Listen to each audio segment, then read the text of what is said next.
Hi, my name's Charlie Peel. I'm a health writer for Neurology Academy, and today I'm interviewing Ruth Stross. Ruth, would you like to introduce yourself? Hi, my name's Ruth, as Charlie's mentioned. I'm a community multiple sclerosis nurse specialist working near Epsom. I'm part of CSH Surrey, which is part of Surrey Downs Health and Care, and ultimately we're part of Surrey Heartlands, which is a care partnership, one of the first care partnerships across England. Okay, thank you. And I understand that you attended the CMSC conference virtually recently, and particularly you wanted to talk to us today about a session on a clinical approach to cognition in MS. Is that correct? Yes. Yeah, I attended this session, which I was particularly interested in for the local service. It was titled "A Clinician's Approach to Cognition in MS," and it was run by Dr. Sarah Morrow, who's a neurologist, an associate professor in neurology, and director at the London, Ontario MS Clinic in Canada. Okay, fantastic. So I'd love to ask you a few questions about the session. Would you mind talking to me about what cognition is and why particularly this topic interested you? Yeah, so what is cognition? I thought, so obviously from Dr. Morrow's point of view, she was looking at it from what is it as a general definition. And in the Webster's dictionary, it's termed as a mental process. The Oxford Dictionary calls it the faculty of knowing or perceiving things. And cognition is the processes involved in acquiring and understanding knowledge, memory, and concentration, looking at higher level brain functions, how we think, plan, remember, and understand. Just out of interest, the first research looking at cognition in MS was in 1991, so relatively recently. It was a small project with 100 people. The average length of time since diagnosis was 9 years and 14 years since symptom onset. And they found 43% of patients demonstrated cognitive impairment. And the other part of your question, Charlie, was why did I pick it? Well, I wanted to be able to look at our local psychology service. We really lack any form of support for patients. Okay. There is funding for stroke services in Surrey, but at the moment there isn't any funding for patients with MS. We have IAPT services, so psychotherapy, but there's no neuropsychology service to really look at cognitive impairment. And so there were 2 points for me. I wanted to look at evidence that I could use to start and look for funding at a local service here, and also to see if there was something as an MS nurse that we could put into our annual assessments that we could include without taking up too much time, but ultimately have a baseline. But if there's a decline in patient cognitive function. Okay, so when you talk about cognitive impairment, what does that look like in someone with MS? Well, it's interesting. I think because we don't have so many neuropsychology services, we do hear about it at conferences. And as we know, cognitive impairment is common in people with MS. Dr. Morrow discussed that verbal and visual memory will present with episodes of forgetfulness. Attention will present with a tendency to be easily distracted. Information processing speed will present with problems. Performing tasks quickly, there will be problems with that. Performing multiple tasks and shifting attention. Executive function and problem solving may present with difficulties in solving thought problems and rigidity in solving problems. Visuospatial dysfunction will present with impaired visual perception, recognition and construction, difficulty completing tasks requiring hand-eye coordination. So actually a whole lot of different things. There is, and there are parts of it where she looked at components of memory.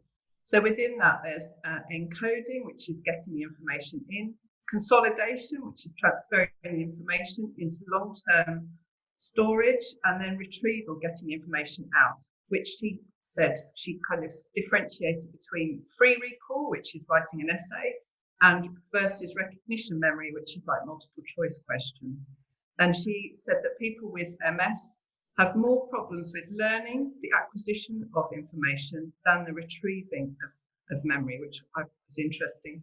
And the most, this is the most frequent complaint, is the learning and memory side. And it's easiest to recognize in day-to-day life. Processing speed, difficulties include decrease in speed of processing new information.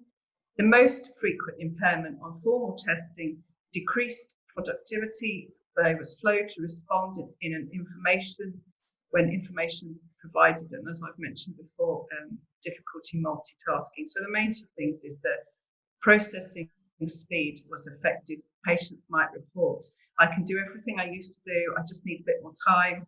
And attention is very much selectively focusing on one discrete aspect of the information.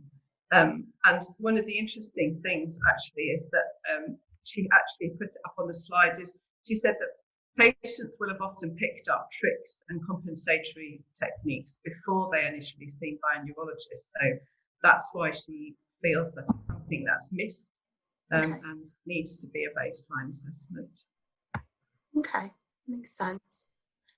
So there are obviously kind of different categorizations for MS. Is there a particular prevalence data around the cognitive impairments for people with different types of MS? Yeah, this was quite interesting. She had some studies that she put out and looking at the prevalence of cognitive impairment by clinical subtype. This was a study done by Ruano et al. In 2017. Clinically isolated syndrome was 35% of patients presented with cognitive impairment. Relapsing remitting MS, 45%. Secondary progressive MS, as we would expect, higher at 79%. And primary progressive MS presented at 91% of patients with cognitive impairment. So overall, as a group, it came out at 46%. She talked about the frequency of cognitive impairment dramatically increasing during the first 5 years of MS. A third being impaired at baseline, but by 5 years, this increased to 50%. So the final study that Dr. Morrow mentioned was looking at the relevance of cognitive deterioration in early relapsing remitting MS, which was a 3-year study published in 2010. And this was 45 patients with MS who were followed over 10 years using the POSA criteria, but still early disease at onset. The mean time since diagnosis was 1.5 years. And initially, they found that 74% of patients were cognitively normal. And this decreased to 51% at 4 years and 44% at 10 years. So it shows how much this is affected over that initial period since diagnosis. Absolutely. Quite a rapid decline as well. Yeah, absolutely. Okay, so it's obviously really important that we address cognitive impairment in MS. Yeah, absolutely. And as I said at the beginning, I feel that from our point of view, this is an area that obviously affects patients. And this is why I picked this session, and they find it incredibly frustrating when they don't understand that side. And it is something that we aren't necessarily identifying.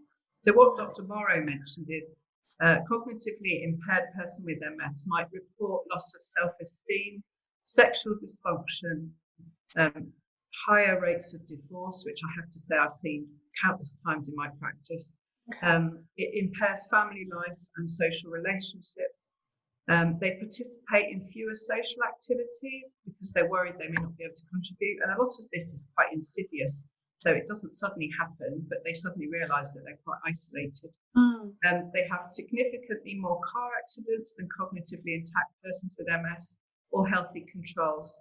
And there is an inability to be fit to drive. The car may be needed for employment, so this might be something that they don't really want to discuss with anybody because of their fear of losing their job. And then there would be a loss of independence and restricted mobility. And predicting sort of loss of employment over 3 years in MS, this is a particular interest of mine because I know that patients do end up leaving work early, and part of our role as MS nurses is very much keeping people in work. So there was a study by Dr. Morrow in 2010 looking at clinically meaningful cognitive decline over the 3 years with MS, and it showed a significant cognitive decline immediately after leaving work. And I have to say, I've seen that in practice. And she also looked at effects of acute relapses on neuropsychological status in people with MS. And that also showed a significant cognitive decline during and post-relapse. It's really interesting data, isn't it? Yeah. It's Okay, quite hard hitting, isn't it? Yeah, and it seems to be, you know, it spans so many different elements of life. Yeah. I mean, you obviously feel really strongly about this and you are keen to do something in your local practice. What do you think follow-up would look like, and why is it so important that we do follow up patients with cognitive impairment? Yeah, absolutely. So one of the main reasons she put, Dr. Morrow put up that obviously follow-up is necessary, and I might add that actually follow-up is okay if you've got a baseline, and at the moment we don't have baseline diagnosis. Yeah, absolutely. In Canada, it's very much that they did this amazing, they have a full cognitive function assessment at diagnosis, which is in my further notes, with a whole full screening of very simple tests and then some more complicated tests. So what she was looking at with follow-up is, if you have the baseline, is decline from baseline may not always result in impairment as per standardized tests, but this still may be detected by the patient and subsequently impact on their daily function. She mentioned that cognitive impairment in people with MS is progressive, and change over time is most pronounced in patients who are unimpaired at baseline, which I was quite interested to hear. And she talked a little bit about when should you screen for cognitive impairments clinically. She mentions that baseline cognitive function should be measured in both quantified function at the same time as well as served as a baseline for future comparison. In people with MS who are considered stable, cognitive function should be reassessed every 2 to 3 years. Cognition should be assessed at the time of any other meaningful changes, such as during potential relapse or changes noted in the workplace. So I took I took her slides to mean that really, from our point of view, we perform as per NICE guidance the annual reviews for patients. Although obviously during this time at the moment, some of those may not be. They may be a bit delayed, but essentially it was looking at what's in what in the assessments that she recommended we could do as part of our annual review, either as an MS nurse or as an MS neurologist or general neurologist, or really whoever is in contact with the patient regularly. And I felt that was a good place to potentially have baseline, and over time we could pick up any changes. And then obviously during relapses, it isn't something that is recognised. It is becoming more recognised, looking at cognitive relapses or even the cognitive impairment that is sustained during and post relapse. So I think that's something I'd like to look into further. And is the assessment tool that she uses, is that something that would be accessible over here? Yeah, there's a BICAMS assessment, which is it's basically it's an assessment that was set up by Dr. Dawn Langdon, and it's looking at, as I said, lots of different assessments of people with MS. But one of them is I think it's called the Simple Digit Modality Test, which it takes 5 minutes to do. And essentially that is something I've spoken to our neuropsychologist here, and it is a case of maybe picking something from the full screening that we could do in our practice. So we locally, we have had our neuropsychologist who's funded for stroke, but he has very kindly done a talk for the local MS nurses, and we looked at what part of BICAMS could we be doing to make sure that we pick up changes, because sometimes at least then you can let patients know that there is a change, or there's no change, but at least they have an answer and it's not just something they dwell on. And as you said, there's such a lot of change within their family life and their work, and all of the repercussions around that. Yeah, I imagine it's reassuring to know that there's a reason for it as well, that it's, you know, ascribed to their condition. It's not something that they're kind of seeing alongside and worrying about as well.